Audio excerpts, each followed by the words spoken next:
Good afternoon. Let's start our lesson. And I would like to start from the very crucial invention in the European history and in the world history in general. Without this invention, you would have problems with the consuming information, with the intellectual development, and so on.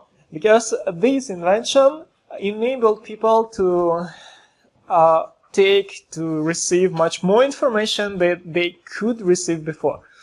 I mean John's Gutenberg invention of the printing device, the invention of printing.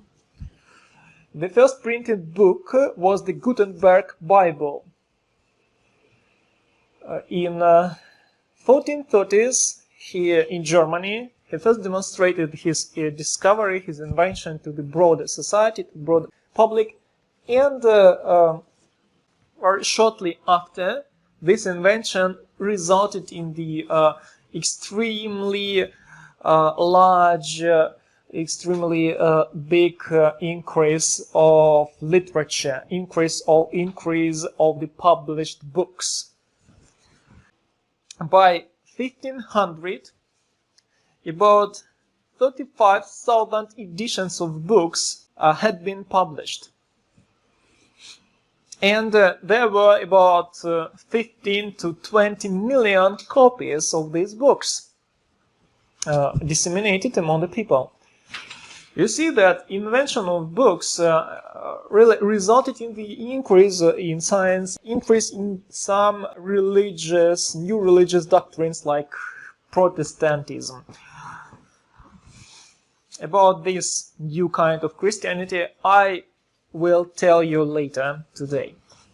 And the more books were, the more intellectuals were. Well, and of course this couldn't but contributed to the development of the science.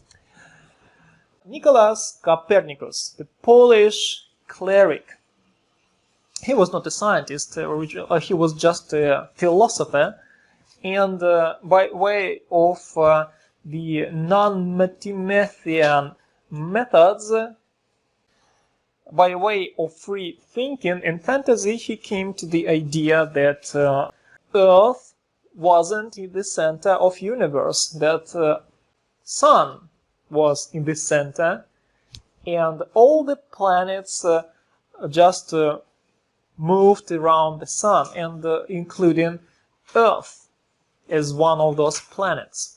Later, his ideas were developed by scholars on the mathematic ground, with the use of mathematic methods. They proved that Nicholas Copernicus was really right in this. I mean, Tycho Brahe, Johannes Kepler, Galileo Galilei, Leonardo da Vinci, and many others. Especially Leonardo da Vinci first began to use telescope to see the landscape in the sky.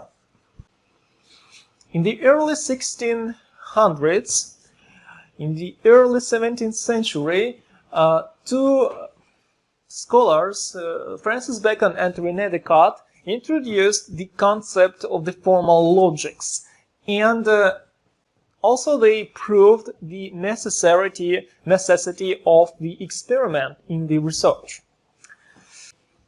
Further, Francis Bacon and René Descartes from France and Francis Bacon from Great Britain, or from Britain, and on this ground, on this empirical ground, Isaac Newton, in the second half of 17th century and the early 18th century, introduced or made his own discoveries about gravity, about the movement.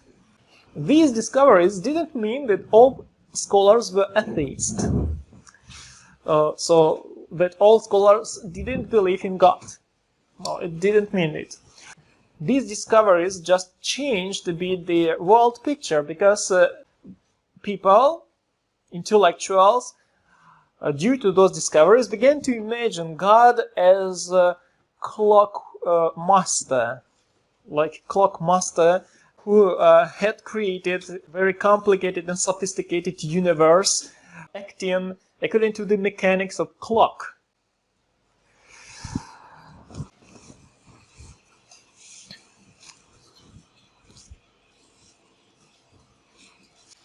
Isaac Newton, by his own person,